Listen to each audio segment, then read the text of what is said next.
the giants of Noah's time and the fallen angels, the mystery that preceded the flood.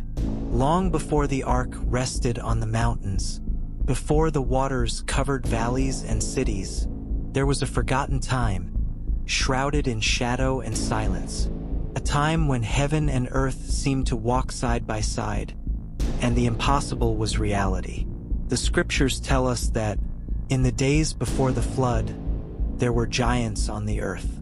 They were the Nephilim, children of a forbidden union, the sons of God and the daughters of men. Born between two worlds, they were powerful, valiant beings, men of renown. But who were these mysterious characters? Really? This question has echoed for centuries among theologians, scholars, and curious people. The biblical narrative is brief, but full of depth. In Genesis 6 verses 1 to 4, we are introduced to a time of transgression and strangeness, when the sons of God took human women for themselves. From this union was born something that should not exist.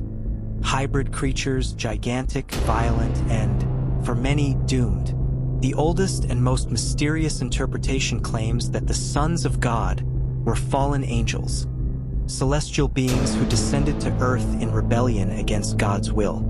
This version is described extensively in the Book of Enoch, an apocryphal work that was highly respected in ancient Jewish circles.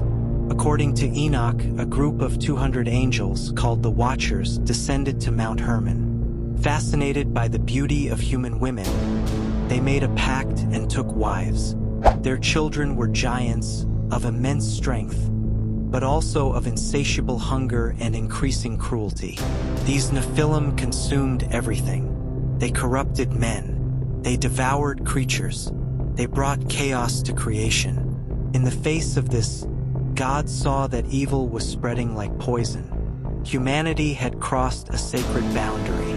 Heaven, which had once bowed down in compassion, now descended in judgment. The flood was not just a response to human corruption. It was an act of justice against something much deeper, a contamination between worlds, between the spiritual and the physical. The universe needed to be cleansed.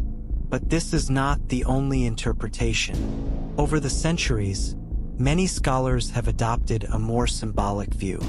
For theologians such as Augustine, the sons of God were the descendants of Seth, son of Adam. The daughters of men, in turn, were from the lineage of Cain. The story, then, would speak of spiritual mixing, of the union between the righteous people and the rebellious people, a moral weakening that led to the general decadence of humanity. Modern researchers propose that the sons of God were kings or nobles of antiquity, men who proclaimed themselves demigods and abused their power. In ancient culture, it was common for rulers to consider themselves sons of the gods, and to take women as they pleased, establishing kingdoms of oppression and fear. Despite the differences between these readings, they all converge on one point. The world before the flood was corrupt, physically, spiritually, and morally. It was a time of darkness, of arrogance, of violation of limits. And then God chose a man of integrity in his generation, Noah. Through him, God planned to start over. But first, the earth would have to be purified by water. The flood, therefore, marked the end of an era where beings that did not belong to the human world walked among men, where secrets were revealed too soon, where the sky was violated and the earth bled. But the echoes of that story did not disappear. Later, in Numbers 13, the spies of Israel report having seen giants, descendants of Anak. Was this a remnant of the Nephilim, or just fear dressed up as myth? To this day, scholars try to answer. Some see legend, others see spiritual reality. There are those who see their only profound symbols of human sin. But the mystery remains. Who were the giants? Why was their presence so serious that it triggered the greatest judgment in biblical history? And what does this tell us today? Perhaps, rather than seeking answers, we should consider what the text suggests.